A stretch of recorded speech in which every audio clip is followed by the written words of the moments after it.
Welcome to 100 TV. Telangana రాష్ట్ర వ్యాప్తంగా కూడా నిర్ఘాంతపోయేటువంటి సన్నివేశం అయితే మనం చూస్తున్నాం.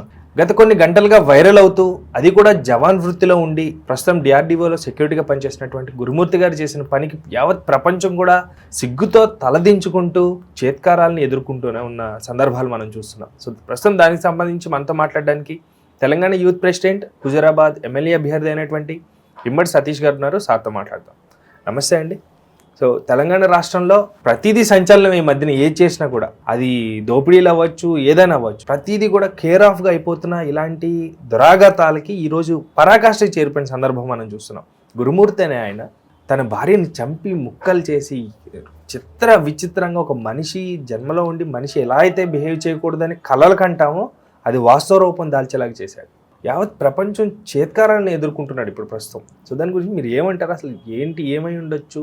ఆయన అంత మనోవేదనకు గురయ్యాడా, లేకపోతే ఆయన మానసిక ప్రాబ్లమే అలాగా, లేకపోతే ఆయన ఏ ఉద్దేశంతో చేస్తుంటాడంటారు? అతను ఏ ఉద్దేశం చేశాడో, ఎలా చేశాడో కానీ ఇది మాత్రం చాలా దారుణం, అన్యాయం.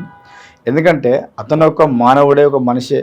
అతను నమ్మి వచ్చిన భార్య కూడా వాళ్ళ అమ్మా నాన్న ఎన్నో ఆశలు కోరికలు పెట్టుకొని పంపించచ్చు.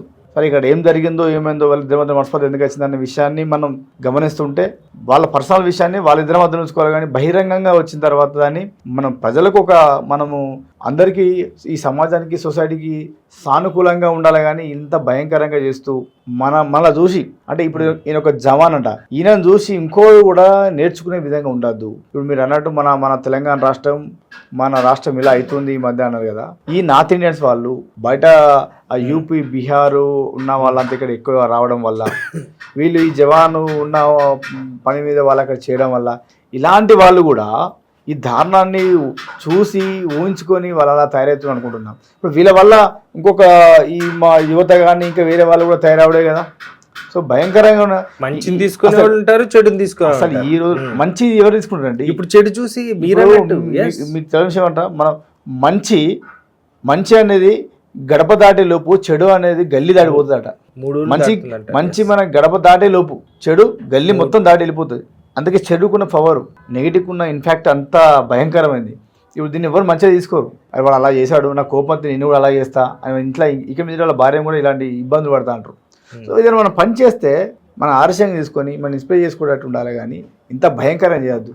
దీన్ని వెంటనే ఈ పోలీస్ శాఖ వాళ్ళు వీటి మీద అంతకుముందుకు నేను చిన్నగా ఉన్నప్పుడు మా ప్రాంతాలలో, మన వరంగల్ కర్మ ఏరియాలలో వాల్ పోస్టాలు వేసేది. నక్సలైట్లను ఇలా నరికి చంపేసిన, లేకపోతే వాళ్ళు కాల్చి చేసిన వాళ్ళను, ఇలాంటి దారుణాల మీద అవగాహన కోసం వాల్ పోస్టర్లు వేసేది. సో ఇట్లాంటి ఇప్పుడు ఈ మన పోలీస్ శాఖ కానీ, మన మీడియా వాళ్ళు కానీ, ఇంకా ఈ ప్రభుత్వం కానీ ఇలాంటి వాటి మీద అవగాహన కోసం, సో ఒక మానవులు చంపుకోవడం ఎంత భయంకర విషయం అండి. ఇది మన రాష్ట్రాలలోనే, మా 2 రాష్ట్రాలలోనే ఎక్కువ ఉంటుంది కావచ్చు, బయట రాష్ట్రాలలో ఇంతగానో ఉండదు. ఒకవేళ వాళ్ళ భార్య నచ్చలేదు, వాళ్ళ భార్య పద్ధతి బాగాలేదు, మందలించాలి, వాళ్ళ ఇంట్లో చెప్పాలి, లేదంటే కుటుంబ సభ్యులు పిలిపించి మాట్లాడాలి. లేదు, నచ్చలేదు, నీకు ఇష్టం లేదనుకో, మామూలుగా చెప్తున్నా, అతనికి ఇష్టం లేకపోతే వాళ్ళ భార్యను, అయ్యో నీ ఇష్టం వచ్చి నువ్వు బతుకు, నువ్వు కాడ ఉండాలి. ఇప్పుడు మన స్వేచ్ఛ ఉంది కదా, అమ్మాయిలు కూడా బతికే స్వేచ్ఛ ఉంది కదా. మన కోర్టే దానికి ఒక తీర్మానం ఇచ్చింది. ఈ కోర్టు ఆదేశం వివరించాలి, నీకు ఉంది కదా. నువ్వెవరు? ఒక వ్యక్తిని మన ఇంట్లో, మన భార్య అయినా, తల్లి అయినా, తండ్రి అయినా, ఎవరైనా ఇంకో వ్యక్తిని మనసు బాధ పెట్టే పని కానీ, మాట కానీ రైట్స్, అర్హత మనకు లేదు. ఇంత దారుణమా? ఇలా ఎంత అంటే అతనికి ఎంత క్రూరమైన మనిషి అయితే, ఎంత భయంకర మనిషి అయితే, అతనికి అసలు జాలి, దయ, మనిషి అనే వ్యక్తి, అట్లాంటి వ్యక్తి ఇంత ఘోరంగా మనిషిని చంపటే.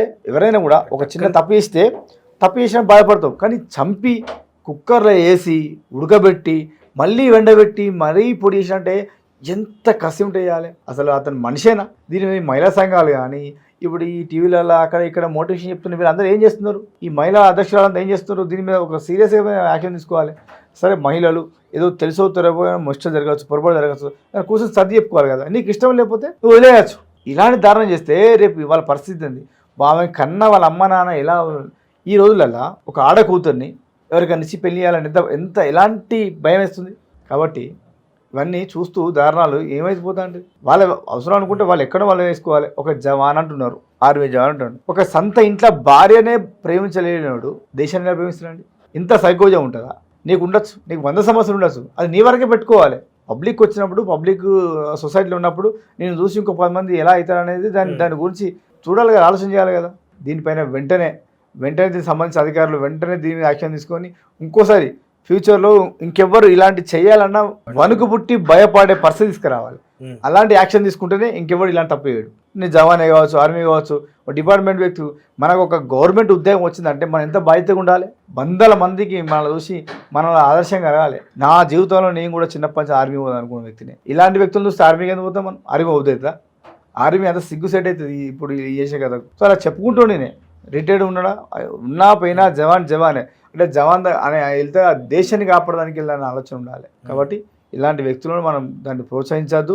ఇలాంటి వ్యక్తుల వెంటనే తగిన చర్య తీసుకొని ఇంకా ఎన్ని చేసినా కూడా ఇప్పుడు ఆమె మీద క్రూరంగా ఆలోచనకు ఆయన చేసిన పనికి ఆయన ఎలాంటి నిర్ణయం తీసుకున్నాడు. కానీ ఈ వ్యక్తిని కూడా మనం ఏదో చంపి కుక్కరేస్తే ఈ కసి తీరేది కాదు. కాబట్టి ఇంకొకళ్ళు ఇలాంటి ఆలోచన వచ్చినా కూడా ఇంకో వేరే వ్యక్తి ఆలోచన వస్తే ఇలా చేయకూడదని ఒక చట్టం కడిగా నిర్ణయం తీసుకోవాలి.